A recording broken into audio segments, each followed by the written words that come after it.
I don't think you should ever have it as your goal to convince someone on the spot. Why? Well, first, it's extremely ineffective. And if that is your goal, you're going to be going about it in ways that make it even less likely that it would ever happen. I think you should orient everything you say and the way you say it to trying to plant seeds that will grow and maybe lead to a change of heart and mind a year down the line. Think back to a conversation you had, a difficult conversation you had more than, let's say, 2 or 3 months ago on some hot-button topic. Now think of how many substantive points you remember from that discussion.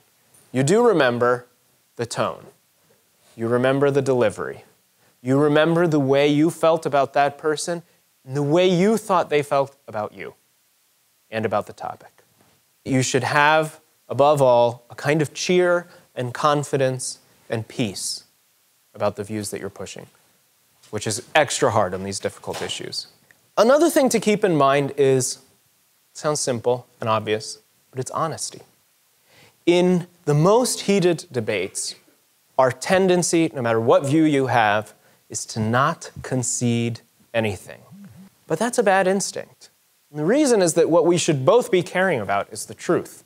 And if the truth is that some things point in one direction, but on balance you think they point in another direction, then that's what you should say. And to make this concrete, in the same-sex marriage debate, people often, the most prominent arguments for, focus on the simple question of whether giving a particular benefit to a particular household or couple is going to be a useful thing or not to them. And almost always the answer is yes, it will be. Make the concessions where concessions are to be made. And then with equal honesty and forthrightness, say where you think the balance of reasons points otherwise. And in that particular example, I think it's always when you zoom out, when you ask not about the effects on a particular household, but about what kind of overall policy will be best for society, what vision of marriage to enshrine in the law, which is something, it's a whole set of causes and effects that you completely lose sight of when you're just zoomed in. So the question is, well, what do you do when the other person personalizes it too quickly?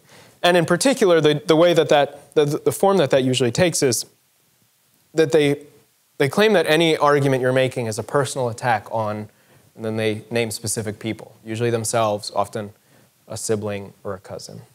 You should point out, first of all, that this is not something that people on the more progressive side of these issues have a monopoly on. We can all do it.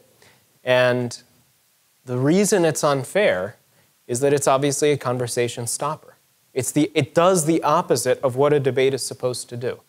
Great. So how do you handle the accusation of bigotry, which sometimes is leveled maliciously, but very often is leveled in a sincere way or out of fear?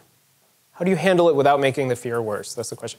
And it's a very important question, and the form of the question already points out part of the answer, which is first you have to figure out what's going on as best you can in the leveling of the accusation. If it's really just a debater's trick, I often say, okay, let's assume that you're right. I'm a bigot, okay? I'm motivated by malice. As soon as I get off the stage, you should make sure I never get in here again. Fine.